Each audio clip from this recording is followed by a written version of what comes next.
Voilà pourquoi je t'ai dit, n'aime pas te victimiser. Se victimiser, c'est pour les faibles. Arrête tout le temps de dire, moi, moi, moi. Et alors?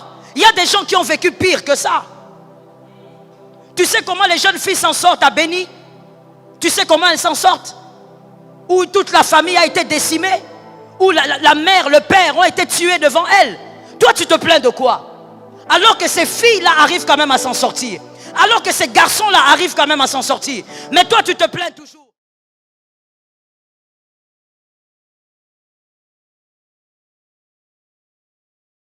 Dans la plupart des couples, on a des problèmes dont on a vu là, le vendredi passé. Des personnes tellement meurtries au niveau de leur âme. Mais pourquoi? Parce que ces personnes ont cru que le fait de grandir, le fait d'étudier, d'avoir des diplômes, de travailler, c'est une manière d'oublier le passé et la vie continue. Écoute-moi très bien mon frère, il y a un gros mensonge là-dedans. Ce n'est pas en oubliant le passé que la vie va continuer. La vie va très mal continuer si vous oubliez le passé. Vous devez réparer le passé qui vous a détruit. Si vous ne réparez pas le passé qui vous a détruit, votre avenir est déjà un avenir d'échec. Voici le chemin à respecter quand on sait qu'on est une âme blessée. Parce que déjà, comme je vous le dis, vous devez affronter votre passé pour réaliser que vous êtes une âme blessée. Il y a des gens, si je vous donne le micro maintenant, je vous pose la question, vous allez me dire non, non, moi je ne suis pas une âme blessée. Tout simplement parce que tu refuses d'affronter ton passé. Pour d'autres encore, ils ne savent pas que ce qu'ils sont, c'est justement les résultats des événements malheureux. Ils ne savent pas que les autres n'ont pas grandi comme ça. Ils ne savent pas que il y a des femmes par exemple qui ne savent pas que la têtutesse qu'elle a envers les hommes, toutes les femmes ne sont pas comme ça. Que quelqu'un dise amen. Voici le schéma à respecter qui vous placera sur le chemin de la guérison. Vous serez seulement sur le chemin, ça ne sera pas encore la guérison. Mais vous serez au moins sur le chemin de la guérison. Écrivez. La première chose que celui qui est blessé doit faire ou comprendre, il doit avoir l'humilité de reconnaître qu'il est malade. Il doit avoir l'humilité de reconnaître qu'il est malade. Soulignez bien l'humilité. Jonas 1,12. Jonas 1,12. Apprendre à s'indexer est le commencement de l'humilité. Quand vous apprenez à vous indexer, pas indexer l'autre, mais vous-même. Vous regardez votre foyer, vous regardez votre vie, vous dites non, ça ce n'est pas la faute de mon mari, ça ce n'est pas la faute de ma femme, ça c'est ma faute. Lorsque quelqu'un commence à s'indexer face au problème, il est sur le chemin de l'humilité. Jonas, lorsque le bateau a commencé à chavirer, Jonas a dit, ne vous inquiétez pas, le problème ce n'est pas le bateau, le problème ce ne sont pas les vagues, le problème ce n'est même pas le pilote ou le capitaine, le problème c'est moi. Une personne qui veut la guérison doit apprendre à dire le problème c'est moi. Je veux que tu dises à ton frère, apprends l'humilité. Lorsque quelqu'un dans le foyer, quelqu'un qui est blessé au niveau de son âme, réalise que le problème c'est lui, c'est le début de la guérison. Est-ce que quelqu'un me capte bien? C'est le début de la restauration. Jonas a dit, arrêtez de vous inquiéter.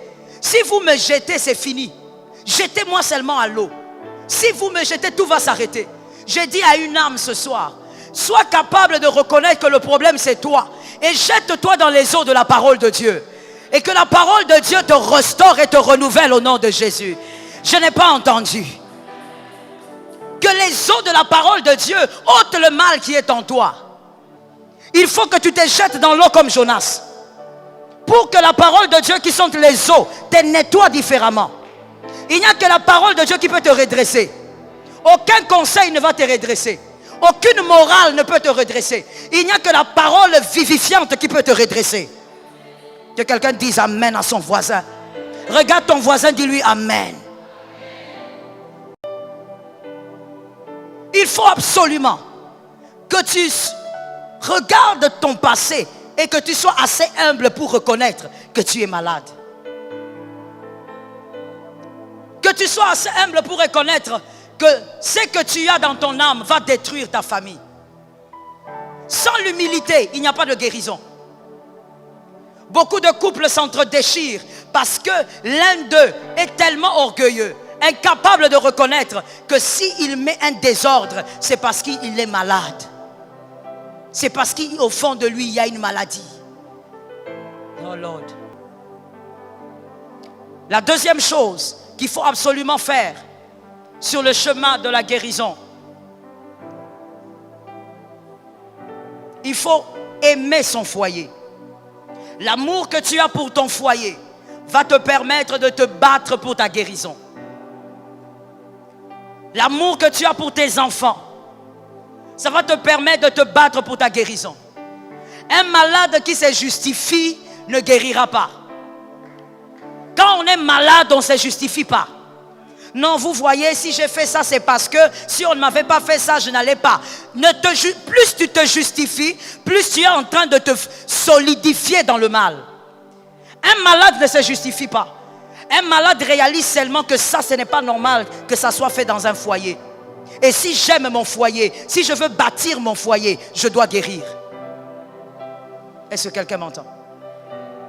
Tu dois aimer ton foyer. Il y a l'histoire d'une dame qui me surprend. Ici, c'est dans Genèse 22, plutôt Genèse 29, 31. C'est une dame qui me surprend. Elle a une attitude extraordinaire. Genèse 29, 31. Ce qui est choquant dans cette histoire, c'est que la Bible dit, l'Éternel vit que Léa n'était pas aimée. C'est Dieu qui a vu que dans le foyer, Jacob n'aimait pas Léa. Vous savez, quand Dieu voit que Jacob n'aime pas Léa, allez imaginer quel genre de vie Léa avait. Allez imaginer comment Léa était des fois oubliée parce que Rachel était là. Même Dieu a vu que dans ce foyer-là, c'est Léa qui souffre. Léa est en train de souffrir. Elle n'est pas aimée. Jacob a tellement d'amour pour Rachel et Jacob n'est pas hypocrite. Jacob ne fait pas semblant. Il montre qu'il aime Rachel. Il n'aime pas Léa. Des fois, certainement, si on veut essayer de contextualiser, on verra que Jacob avait des moments où il voulait démontrer à Léa que toi, tu n'es qu'une erreur. Tu n'es pas mon choix. Toi, tu n'es qu'une erreur de la vie. Moi, mon choix, c'est Rachel.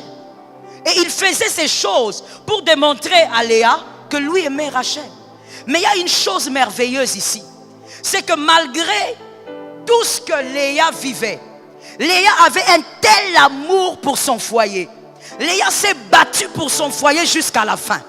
Jusqu'au point où Rachel est partie, elle est restée. Jusqu'au point où, malgré que Jacob n'aimait pas Léa, mais Léa a été l'aïeule de Jésus. On ne peut pas parler du rejeton de David sans parler de Léa. Quelqu'un a compris? Ou quelqu'un ne comprend pas? Je ne donne pas les versets, il faut lire la Bible. Jusqu'au point où Léa, quand elle est citée, elle n'est pas citée seulement pour qu'on dise, voilà, son fils était allé en Égypte, il était devenu grand, il a nourri ses frères, tout ça c'est bien beau, mais c'est aussi à cause de Joseph qui sont entrés dans la captivité. Qu'est-ce que j'ai envie de dire à quelqu'un qui est intelligent et qui lit la Bible? C'est que Joseph, c'est vrai, il a été le grand Joseph, le fils de Rachel, mais dans l'histoire du fils de Rachel, il y a eu des couacs. Il a amené la délivrance, mais une délivrance qui plus tard a amené la captivité. Mais dans la descendance de Léa, il n'y a pas de couac. Malgré qu'elle n'était pas aimée, il n'y a pas eu d'obscurité. Elle a engendré Judas. Et de lui a été dit Le bâton de commandement ne s'éloignera pas de Juda jusqu'à ce que vienne le Shiloh. Mais cette femme, c'était la femme que son mari n'aimait pas et que cet homme manifestait ça tous les jours. Toi, je ne t'aime pas. Peut-être même quand ils étaient au lit, il lui faisait voir que toi là, je ne t'aime pas. Peut-être même que quand il était avec Léa, à un moment donné au lit, il appelait Rachel. Léa avait tous les éléments pour abandonner son foyer. Elle avait tous les éléments pour être une mauvaise mère, une mauvaise femme. Mais Léa aimait son foyer, elle s'est battue pour son foyer. Quand on aime son foyer, on se bat pour sa guérison. Monsieur, madame, si tu aimes ton foyer, tu ne vas pas nous donner des raisons que tu nous donnes là. Non, vous savez, mon mari ne me comprend pas, ma femme ne me comprend pas. Madame, monsieur, si tu es malade, arrête de regarder à l'autre. Regarde-toi toi-même et cherche ta guérison par la parole de Dieu. Si vous aimez votre foyer, vous allez vous battre pour ce foyer. Vous allez refuser que vos enfants grandissent aussi dans le rejet. Mais malheureusement, quand on a les blessures de l'âme, ce qu'on a vécu, on les fait vivre aux enfants, même de manière inconsciente. Toi, tu n'étais pas très proche de ta mère, mais même avec tes enfants aussi, tu n'es pas proche, malgré qu'ils sont petits ou grands. Quand toi tu es là, tu es dans les assiettes, tu es dans les travaux, tu es dans ceci, tu ne causes pas avec tes enfants, comme on l'avait fait avec toi. Mais toi, tu changes ça, ça prend une autre forme, mais c'est le même résultat. Le troisième point et le dernier pour ce soir, sur le schéma de la guérison, sur le chemin de la guérison, la ferme décision d'être un homme différent. Je l'ai presque dit, la ferme décision d'être un homme différent. Ce qui va t'amener à la guérison, c'est aussi le désir de refuser d'être cette femme blessée, d'être cet homme blessé. Tu refuses et tu détestes cet homme blessé de tout ton cœur. Tu ne veux pas être cet homme-là. Cette ferme décision va t'aider. Genèse 32, 25 à 29. Genèse 32, 25 à 29. Jacob a dit à l'ange, je ne te lâcherai pas jusqu'à ce que tu me bénisses. Alors que Jacob avait déjà la bénédiction de son père. Alors que Ésaü veut même le tuer à cause de ça. Mais Jacob considère qu'il n'est pas encore béni. Jacob qui dit, tu dois me bénir. Qu'est-ce que Jacob avait envie de dire? Je suis fatigué de cette identité qui ne me donne pas les résultats escomptés. J'ai besoin qu'une autre identité tombe sur moi pour que j'aie des résultats différents. Jacob était tellement décidé qu'il est sorti de la présence de Dieu paralysé. Il a été paralysé pendant un instant et ensuite, pour toute sa vie, il a commencé à boiter. Ça, c'est quelle présence de Dieu qui te rend boiteux? Mais parce qu'il était déterminé, il ne voulait plus être cet homme-là. Il voulait être quelqu'un d'autre. Monsieur, madame, si vous reconnaissez que vous êtes blessé dans votre âme, décidez-vous de ne plus être cette personne-là. Vous n'en avez plus besoin. Cette personnalité-là a déjà expiré. Je suis d'accord avec toi. C'est le temps maintenant pour que tu manifestes une autre femme. Que tu manifestes un autre homme.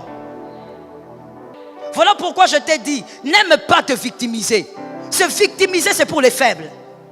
Arrête tout le temps de dire, moi, moi, moi. Et alors? Il y a des gens qui ont vécu pire que ça. Tu sais comment les jeunes filles s'en sortent à Béni? Tu sais comment elles s'en sortent? Où toute la famille a été décimée? Où la mère, le père ont été tués devant elles? Toi, tu te plains de quoi? Alors que ces filles-là arrivent quand même à s'en sortir. Alors que ces garçons-là arrivent quand même à s'en sortir. Mais toi, tu te plains toujours. Moi, ma mère avait fait ceci, mon père avait fait ceci, je ne connais pas ma mère. Oui, mon frère, c'est la vie. C'est ça, en fait, le moule de ta destinée. Prends le birin maintenant. Commence à tailler toi-même ta personnalité. Par rapport à la parole de Dieu, taille ta personnalité. Refuse d'être un blessé. Sois un sauvé. Dis à ton voisin, moi, je suis un sauvé. Refuse d'être un blessé. Tout le temps, moi. Je viens aussi à l'église. Je croyais trouver le réconfort. Donc toi, tu grandis en courant ci et là, cherchant le réconfort. Tu seras déçu. Le réconfort, c'est Jésus. Le réconfort, ce n'est même pas ton mari. Ce n'est même pas ta femme. Le réconfort, c'est d'abord Jésus. Celui qui a Jésus comme réconfort, que ton mari soit blessé ou que ta femme soit blessée ou pas, toi, tu seras heureuse parce que tu as Jésus. Il y a des femmes qui ont été violées par leur père, qui se sont relevées de ce rejet, de cet abandon-là, de cette blessure-là. Ils se sont relevés par la puissance de Jésus. Mais toi, jusqu'à aujourd'hui, tu te victimises. Tu n'arrives pas à avancer parce que ton passé a fait des choses en toi. Je dis, tu as le birin.